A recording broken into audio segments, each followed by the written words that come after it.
তাণ্ডব নিয়ে বলতে গেলে এক লাইনে বলতে হয় একটা অসম্ভব অসম্ভব ভালো মেকিং এর একটা সিনেমা। আমার মনে হয়েছে, আমি রাফিকে বলেছিও, রাফি তোর লাইফের বেস্ট সিনেমা এটা।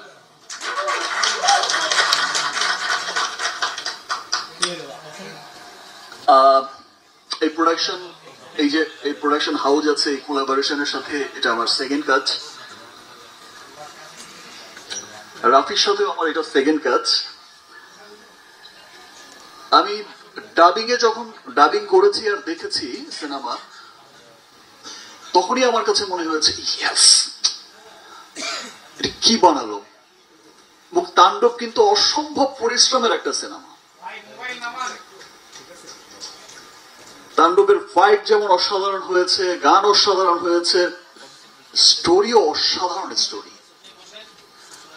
আমি তাণ্ডবের শিল্পী হয়েও আমি মন্ত্রমুগ্ধের মতো দেখেছি। দেখেই মনে হয়েছে কি চমৎকার সিনেমা। তাণ্ডবের এন্টায়ার টিম, তাণ্ডবের director Raihan Rafi, script writer Adnan সামনে বসা, আমাদের ডিওপি তাসিন, এবং এই যে আমার টিমও এখানে বসা, এই যে কস্টিউম, এই চমৎকার চমৎকার কস্টিউম করেছে সান, আমার মেকআপ তারেক। তো এন্টায়ার টিম তাণ্ডবের এত পরিশ্রম করে কাজ করেছে এবং মন দিয়ে কাজ করেছে। এবং তাণ্ডবে এত বড় বড় আর্টিস্টরা এখানে কাজ করেছে, আমার নিজেরই মাঝে মাঝে আমি কি ঠিক করছি, রাফি ঠিক আছে তোমার, কার কথা বলবো তাণ্ডবে। আফজাল ভাই,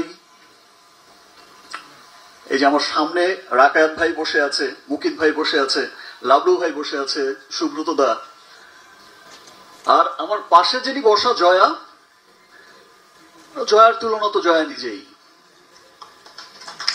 কি অসাধারণ অ্যাক্টিং করেছে।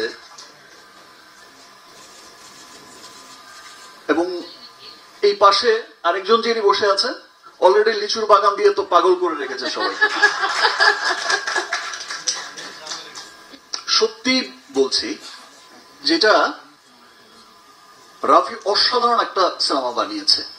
এটা আজকে আমি বলে গেলাম, দুদিন পরেই তো সিনেমাটা মুক্তি পাবে, সবাই দেখবে। আমার বিশ্বাস যে প্রত্যেকটা মানুষ সিনেমা দেখে বলবে, যেটা আফজাল ভাই বলল, যে এটা আমাদের দেশের সিনেমা, খুব আনন্দ নিয়ে, খুব প্রাউড করেই বলবে যে এটা আমাদের সিনেমা। দ্যাট মিনস আমাদের সিনেমা যে কত দূর এগোচ্ছে। আর শাকিল ভাই যে বললো 100 কোটি 100 কোটি, আমি এটা বিশ্বাস করতে চাই যে ইনশাল্লাহ কোনো একদিন 100 কোটি 100 কোটিই হবে।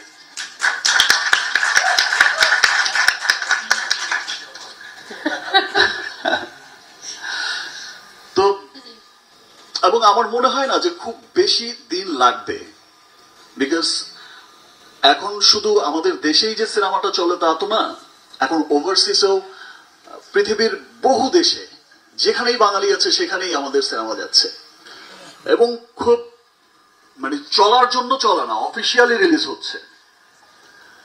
এবং ওভারসিজ থেকেও কিন্তু চমৎকার একটা বিজনেস আসছে, সেটা America, Canada, middle east, Europe, England, Australia, পুরো পৃথিবীময়। আমি তো বাইরের দেশের, বাইরের অনেকগুলো দেশের যখন থিয়েটারের সিনেমাগুলো দেখি যে এরকম উচ্চ পড়া ভিড়, তখন আমার মনে হয় যে ইয়েস, একদিন বলেছিলাম যে পুরো পৃথিবীতেই দাপটের সাথে চলবে আমাদের সিনেমা। এবং এই ওভারসিজ কিন্তু এখন দাপটের সাথেই অফিসিয়ালি মুক্তি পাচ্ছে। আমি এর মধ্যে দেখলাম যে অস্ট্রেলিয়াতে একটা ভিডিও দেখলাম যে পাশাপাশি 2টা থিয়েটারে চালাচ্ছে অ্যাট এ টাইম। আমার যে লাস্ট সিনেমা গেল, তো সেটা দেখেই মনে হয়েছে যে ইয়েস, 100 কোটি যাবে, 100 কোটি যাবে ইনশাআল্লাহ। রাফির সাথে যখন আমি কাজ করতে যাই, এই তো সেকেন্ড সিনেমা, আমি শুধু এক লাইনে একটা স্ক্রিপ্ট শুনি, এর বাইরে আর কিছুই শুনি না। আর কি গল্প রাফি, দিস এন্ড দিস, তারপর গিয়ে সেটে গিয়ে ওকেই বলি সিন কি, ডায়লগ কি, ও যে যে ডায়লগটা বলে দেয় আমি শুধু সেই ডায়লগটাই বলি। আমার অসম্ভব ভালো লাগে রাফির সাথে কাজ করতে, খুব যত্ন করে সিনেমা বানায়, এবং ওর প্রি প্রোডাকশন যে করে সিনেমা বানানোর আগে এত গুছিয়ে কাজটা করে, সেটা সত্যি আমাকে তুফান থেকেই মুগ্ধ করেছে। যে একটা সিনেমার শুরুর আগে যে প্রি প্রোডাকশন এত স্ট্রংলি করছে, এবং প্রত্যেকটা সেক্টর বেছে বেছে বেছে বেছে করছে। থ্যাংক ইউ রাফি, এত চমৎকার একটা সিনেমাতে আমাকে কাস্ট করার জন্য। এই প্রোডাকশন হাউসকেও ধন্যবাদ। আমাকে আপনি অন্ধের মতো বিশ্বাস করছেন, এটা কিন্তু ভাই সত্যি কথা বলছে।